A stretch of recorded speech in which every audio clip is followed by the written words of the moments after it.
Hello po sa inyong lahat. Hello po.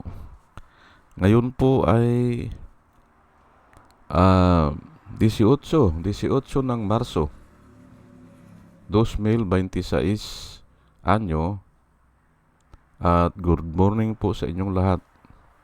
Good morning po. At ang oras po ngayon dito sa Los Angeles, California ay alas 7:05 ng umaga. Mayroon na namang heat wave. Heat warning na naman ito ngayon. Nasa computer. Mainit na naman siguro ngayon. Ah, Ayan po alas 7:05 ng umaga, araw po ngayon ng Miyerkules. At nais ko po mag-vlog, mga kababayan, mga minamahal, patungkol po dito kay Marcolita na yung nangyari dyan sa Senado, na sinasabi na naman niya na hindi raw si Cloma o yung magkapatid na Cloma ang nakadiscovery nung island. Unang Kalayaang Group of Island siguro yan, pero alam ko isang island lang eh. Ang title ko po ngayon, mga kababayan, mga minamahal, ay ano ba ito si Marcolita? Parang hindi Pilipino. Yan po ang title ko, Parang hindi Pilipino. Ay may idea siya, pero hindi uubra yung idea niya eh. Hindi uubra. Opo, o wala sa hulog. Bakit ipagpipilitan niya na imposible daw na si Cloma ang nakadiscovery? Ay, sige, talakayin po natin yan, at gagamitin po natin ang Biblia. Alam nyo po, itong topic na ito ay kabisado ko po ito eh. Kabisado ko itong ganyan, yung may pinaglalaban. Opo, may pinaglalaban. Yung isa ay umayaw, yung isa ay nagpatuloy, yung isa ay nagastusan siya. Nagastusan, ang ibig sabihin ay pinaglaanan niya ng pundo. Yung isa naman ay nakipaglaban o nakipagsuntukan, ganyan, o dumanak ang dugo. Ganun po yan. May pinaglalaban. Iba-iba po yan. Iba-iba ang degree. Yung isa, na-discovery lang. Ay okay lang, ay na-discovery niya eh. Yung isa ay pinoses niya, o inoccupied niya, o ipinaglaban niya, o naglaan siya ng pundo. Ay sino po ang may-ari niyan, hindi ba? Adi yung nagpusis Yan po para para pahapyaw lang. Pero hindi ko dadaanin diyan sa ganyan. Kasi nga kuan yan makamundo o kuan lang yan yung parang sa kuan natin, sa customary natin. Pero totoo po 'yun. Totoo 'yun Ngayon ay alam ko na ang style ni Marcolita. Alam ko na pala kasi kahapon napanood ko siya, ay yung po ang sasabihin ko sa inyo, ano yung style niya. Kaya parang yung tao bumibilib sa kanya. Pero wag po kayong bumilib dyan. Niluluko lang kayo niyan. Hindi ba? May isang istorya. Yan nga, halimbawa, yung istorya kay Cloma, hindi ba? Na isang kuwan pala yan abogado at mayaman. Mayroong fishing vessels. Ang trabaho nila ay nanguhuli ng isda. Fishing magnet. Aywan ko lang kung mayroon ng mga diesel engine noon o gasoline engine, hindi ko alam pero marami siyang barko. Kaya nakakapunta siya dyan.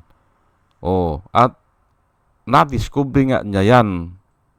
Ayan po mayaman siya. May kakayahan siya. Ngayon, may aral siya kasi abogado po eh. Oh, ay ito ito ang style ni Marcolita. Sa istorya, hihinto siya at bibigyan niya ng importansya ang gusto niya. Ayun lang eh. Yun lang eh. Oh, hihinto siya dun. Hindi na niya ipagpapatuloy. Hindi ba? Dapat ipagpatuloy niya yung istorya Oh, ay hindi eh. Huminto na siya eh. Oh, ang tanong niya, doon sa tao, doon nga sa nakapag-asawa yung kernel na babae ay nakapag-asawa ng apo ata ni Kwan, ni yung nakadiscovery. Apo na ni Kluma. Oh, ay tinanong niya yung kernel. Ang tanong niya doon sa kernel, hindi mo ba alam kanya na may nag-resist o may tumutol sa gusto ni Kluma? Ayan po eh. Paulit-ulit ang tanong at huminto lang siya doon. Oh, kaya nabigyan ng emphasis ng Senado, doon sa Senado, nabigyan ng emphasis na maraming kumukontra pala kay Kluma. Pati United States, pati Pilipinas, gobyerno ng Pilipinas at mga karatig bansa. Pati na nga ang China eh. Pati Great Britain ata eh. O France. Ay bakit huminto siya doon? Hindi ba? Ayan po eh. Bakit doon lang siya nagtanong ng nagtanong? Alam mo ba kanya na maraming kumontra o hindi pinayagan yung claim ni Kluma? Ayan po eh. At propaganda po yan. Para yun lang ang matandaan ng tao na hindi pala pinayagan eh. Ay, hindi pinayagan o maraming nag-claim o maraming kumontra. Yun ang gusto niyang palabasin doon sa istorya niya. Ay totoo naman siguro yun. Oh, totoo naman siguro. Oh, at ang alam ko dyan ay binili po yan ng gobyerno sa halagang piso. Oh, pero parang donate na rin yun kasi nga ay ikinulong po yun eh, si Kluma eh, ni Marcos. Ikinulong. Oh, nung ayaw niyang ibigay, nung kiniklaim niya na sa kanya yun ay kinasuhan ata siya ng yung rebellion. Ayaw niyang sumunod sa gobyerno ng Pilipinas. Ay Pilipino siya, hindi ba? O kaya ay attorney din naman si Marcos, hindi ba? O kinasuhan. Kaya parang napilitan na sige, idonate na lang sa Pilipinas pero may halaga pero piso lang. O ngayon ay ito kaya nga kako nanluluko lang ito si Marcolita eh. Bakit hindi niya itinuloy-tuloy ang istorya? Alam ba niya na inukupayan ni Kluma? O naglaan siya ng resources niya para dyan? O nilagyan niya ng tao at dumami yung tao dyan? Ay bakit hindi niya sabihin yun? Ayan po eh, niluluko lang niya ang Pilipinas. Pinosis niya o inukupay niya o pinaggastosan niya, dinivelop niya. Hindi ba?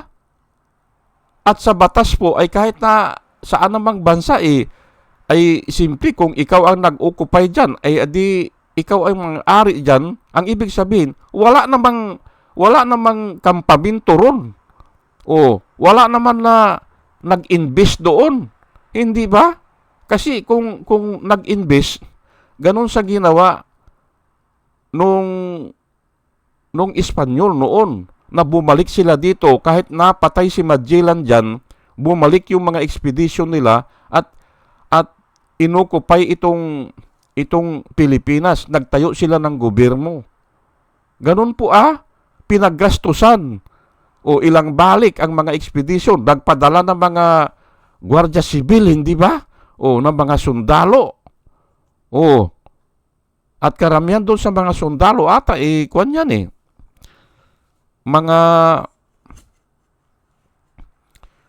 mga lahi ng mga mga Indiano, kasi dyan sa Taytay, halos lahat dyan ay may lahi ng Indiano. Ay saan ba kako galing ang mga Indiano dyan? Ay dalayan ng mga Kastila, mga sundalong Kastila. Ayun na nga, kaya yung mga tao dyan, matatangos ang ilong, di ba? Dyan sa Taytay Rizal. Oh, yung magkakalapit na dyan, kasi dyan nga sila, Oh, yung mga sundalo ng mga Kastila o ng mga Espanyol, hindi ba? Oh, pero naglaan sila ng pondo. Ngayon, sige, palampasin na natin o padaanin na natin ang kwento ni Marcolita na mayroon daw nag-upos. Naglaan ba sila ng pondo? Wala eh. Hindi ba? Ayaw nila kasi nga useless siguro. Samantalang ito si Cloma, malapit siya, madali niyang i-check o madali niyang puntahan. Ganun po yan. Ganun po ang totoong nangyayari sa buhay ng tao. Kung malapit, interesado ka. Hindi ba? Kung malapit, madali mong i-occupied. Kung malapit ka, madali mong yung i-develop. At hindi lang yan, ako nga, sanay ako sa bundok po Dito sa Zambales, akyat ka ng bundok, wala namang may-ari dyan hindi ba? Pag may nakita ka na magandang lugar, may tubig, may mga parang patag, ginagawa mo na yan ng parang gulayan muna, tataniman mo ng gulay. Ektarya po yan ektarya ang pinag-usapan dyan, may tubig, mag-alaga ka ng hayop. Walang sumisita sa'yo. Ngayon kung may mag-claim, babayaran niya yung development mo. Ganun po Kasi ina-applyan din ng iba sa DNR ina-applyan ni congressman pero yung rights mo, yung development mo, babayaran po yun. Kung nakapag-develop ka ng 5 hectares doon sa bundok, ganun lang po yan. Simple, kaya mo namang i-develop kasi wala kang trabaho. Aakyat ka ng bundok, maggagawa ka doon ng palayan. Gulayan muna, tapos unti-unti, dinidevelop nila ng palayan. O kung minsan, nag-aalaga sila ng mga hayop. Ganun po yan, dinidevelop At pabor po yan sa gobyerno. Kasi nga, pag nag-alaga ka ng hayop, ibibenta mo yung hayop o dadaan sa munisipyo po yan Kung kakatayin na o i-deliver sa ibang lugar, may permit yan. Bayad doon sa munisipyo. Ganun po yan para mayroong income. Yung bayan po namin, mas marami pa ang income sa mga hayop na binibinta. Opo, kisa dyan sa yung yung real property tax.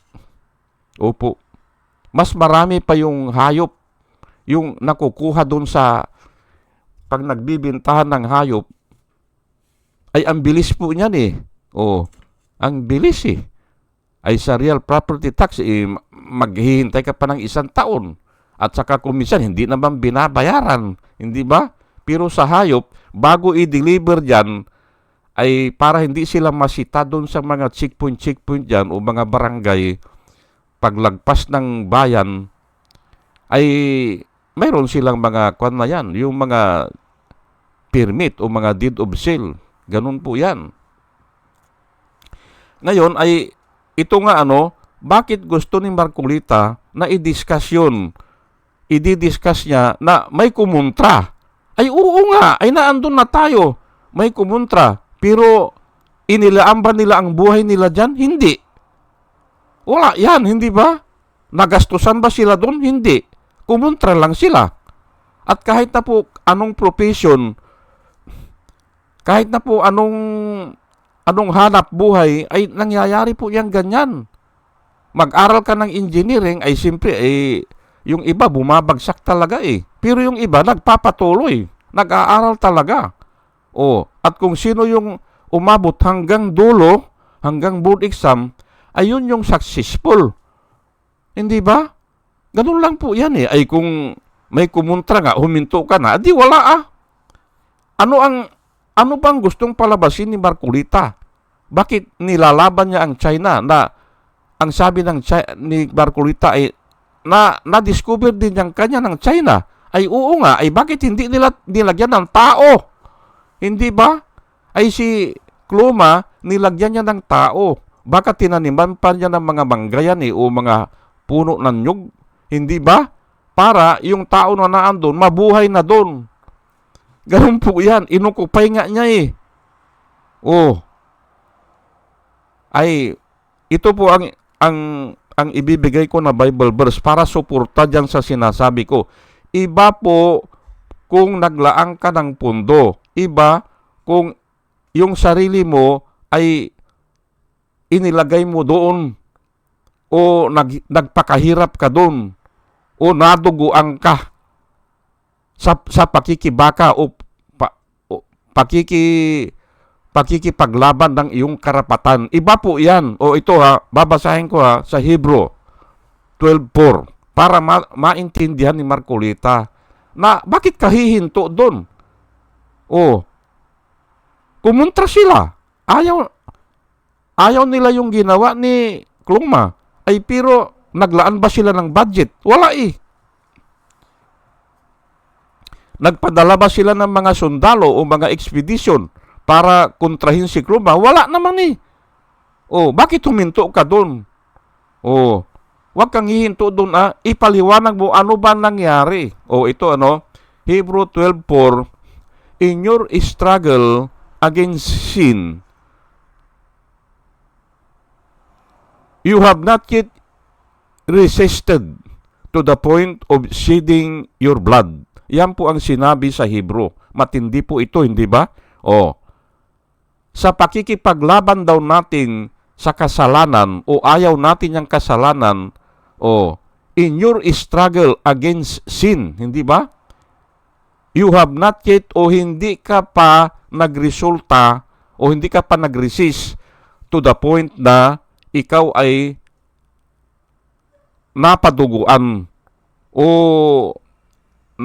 nahirapan ng todo na kung saan ay ikaw ay napaduguan o dumanak ang dugo. Yun po ang sabi dito sa Hebrew. Kaya po, ito ang pinili ko. Ayaw nga nating magkasala. Ayaw natin.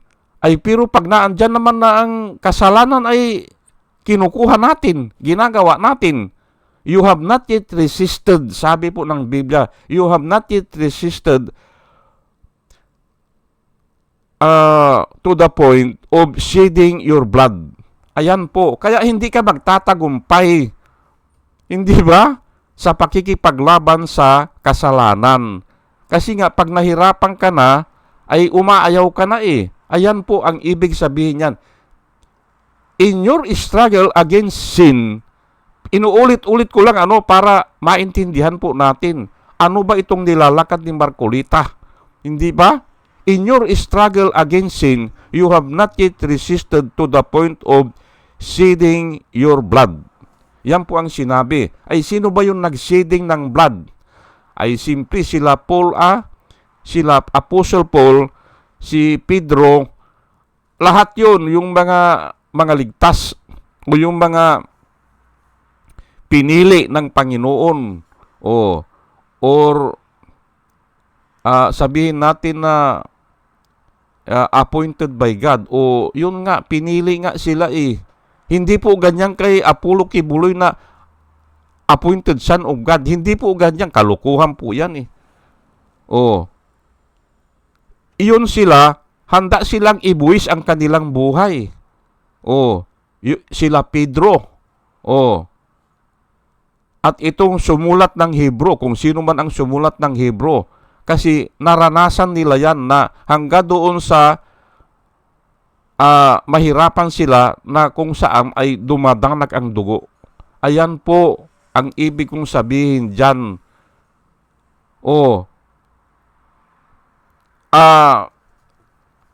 Nagpahayag ng pagtutol ang ibang bansa, ay pero hindi naman sila nasugatan dyan, hindi ba? Wala Ay si Kluma, pinaghirapan niya yan. Yan ang ibig kong sabihin dito. Pinaghirapan niya. Naglaan siya ng budget. Naglaan siya ng time, mga resources. Adi sa kanya yan, hindi ba? Dapat hindi hihinto doon si Marcolita sa istorya na alam mo ba, Colonel, na yung ibang bansa ay hindi pumayag doon sa gusto ni Coloma? Huminto na siya. At yun ang gustong ipasok sa kaisipan ng mga Pilipino. Kasi huminto na siya At ilang beses na niyan tinanong. Pero propaganda lang po yan. Huwag kayong maniniwala dyan kay Marcolita. Propaganda lang niya yan. Kasi nga, ay maiiwan nga ganun ang usapin. Mabuti na lang at si Lacson, tinanong niya, ano ang kaibahan? Doon kay Colonel, tinanong niya yung Colonel, ano ba ang kaibahan ng na-discovery mo at saka inokupay mo o pinosis mo? O dinivelop mo? Ano ang kaibahan?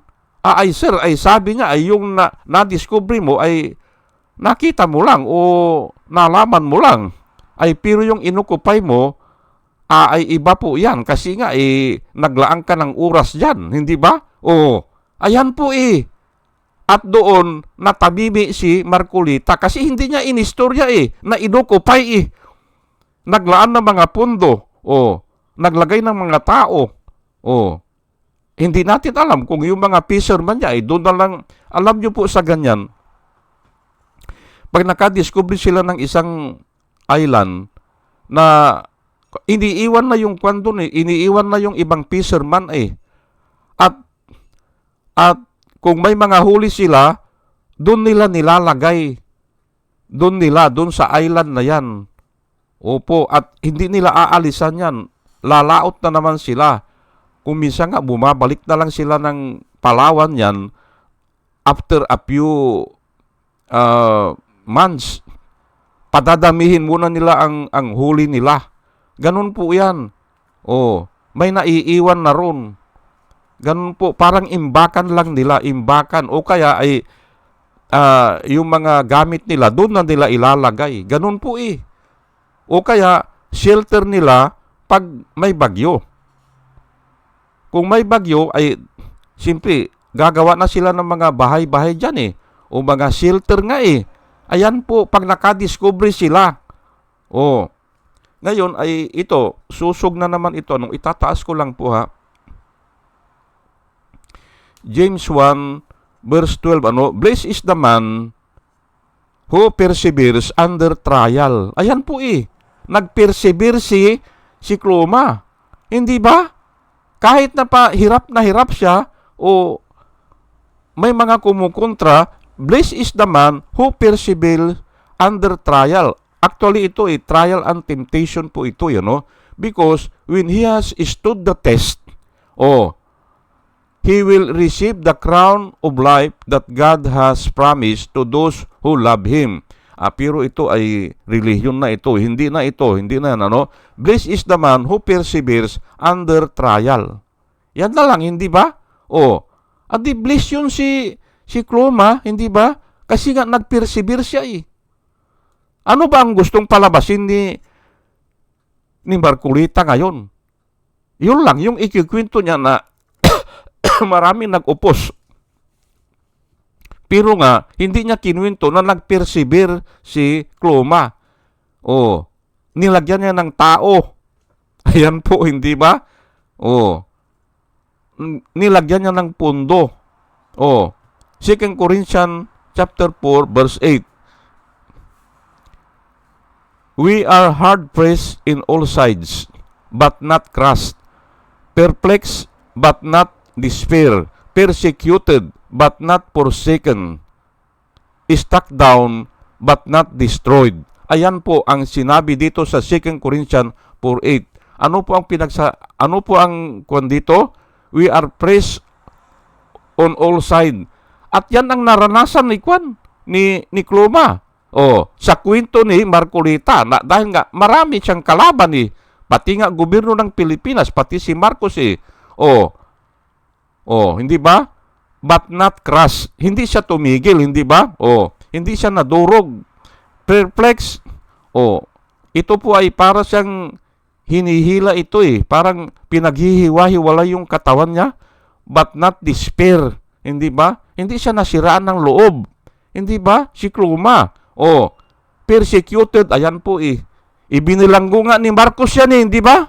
Oh, dahil kinasuhan siya ng rebellion, but not stuck down. Ayan po eh. Bakit ko pinili ito? Ayan nga ang nangyari sa kanya, kay Kluma. Tapos sasabihin ni Marcolita na, hindi na-discover yan. Imposible daw. Ay, naandun na nga ako. Maaring noon pa. Wala pa sila Magellan, na-discover na yan. Pero, ay sino ang nagtao dyan? Wala eh. Wala sila mga interes. O sino ang nag-record? O sino ang nag-claim sa UN? Ay wala eh. Hindi ba?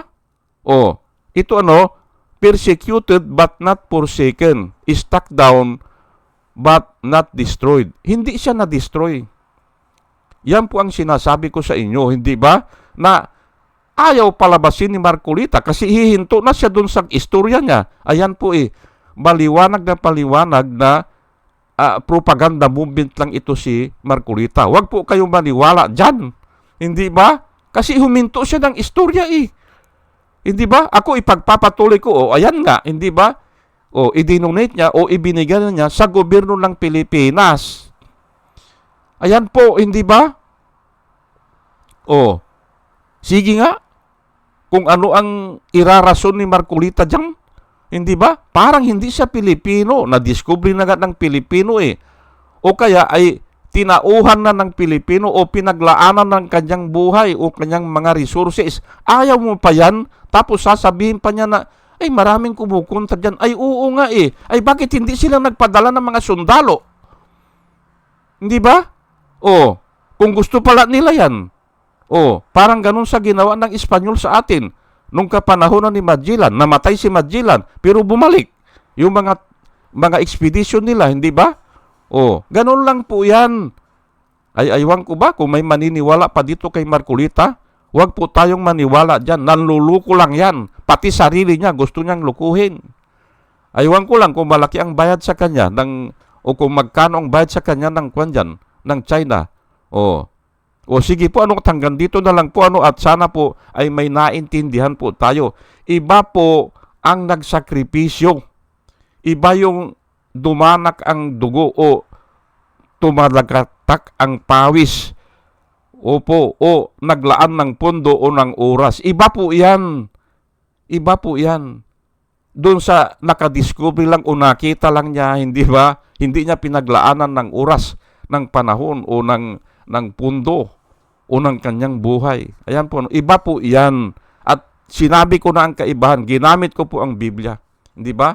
Sige po at dalayan ko po sa Panginoon sa ating pakikinig po ay magkaroon po tayo ng wisdom na nanggagaling po sa Panginoon. At muli mga kababayan, mga minamahal, isang magandang umaga po sa inyong lahat at salamat po sa inyong pakikinig. Salamat po ng marami. Salamat po.